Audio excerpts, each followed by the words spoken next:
And now to Anne Hathaway.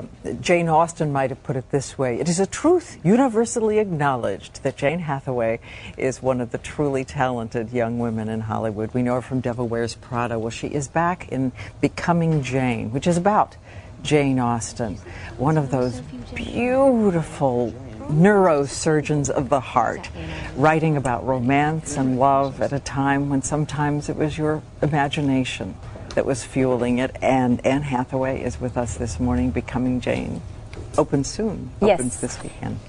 It's great to have you here. And you know, I was saying to you in the break, the thing that struck me about Jane Austen is here she is. We know very little about her. Mm-hmm. There she was centuries ago writing about love and romance. And you said the one thing you found out about her intuitively was that just the idea of the way she wrote, the depth with which she wrote, and the genius. I just thought, well, who really could she have talked to that on that level? I mean, she had wonderful people in her life. She was very close to her sister Cassandra, and you get the idea that she had a very open intellectual relationship with her father, but really she was a remarkable genius, and who could she have talked to? And I just remember thinking when I was doing my research, God, she must have been really lonely. And what did you know about loneliness and how you show loneliness on screen and in the eyes of a person? So you're opening with a softie then. I am, right. And the meaning of life after that. No problem, just one right after the other. You know, I think we've all gone through periods where you feel like no one could possibly understand what you're going through. With the way I think mine greatly differed from Jane Austen's was, mine was more, I had overwhelming feelings that I didn't understand how to put them in order, put them into words, so I couldn't communicate with anyone.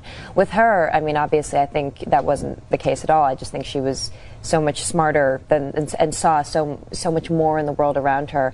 And I'm sure even if she tried to talk to people would have been put off guard that a woman was talking about these things. So she was really revolutionary. So it's the combination of romanticism and loneliness in this extraordinary creature. I'm going to play a clip from the movie because she does have, we believe, a real or imagined love affair with a kind of bad boy, an Irish bad boy. And here's a scene of the two of them. If you wish to practice the art of fiction, to be the equal of a masculine author, experience is vital. I see. And what qualifies you to offer this advice? I know more of the world. A great deal more, I gather. Love takes many forms, yes, and many tones of voice. It was fun to watch that. I love James McAvoy. He's the sweetest guy in the world, such a good actor, and I haven't gotten to see him during this leg of the press tour, so it was really good to see that clip. A quick question for you, because so many people have said to me when they heard you were coming in, you know, we just love her, and one of the things we love the most is the equilibrium with which she seems to handle the Hollywood thing. Mm-hmm. We see you in the fashion photos, we see you in the fancy clothes, but you don't seem to have the struggles to be lost the way a lot of the young women are these days.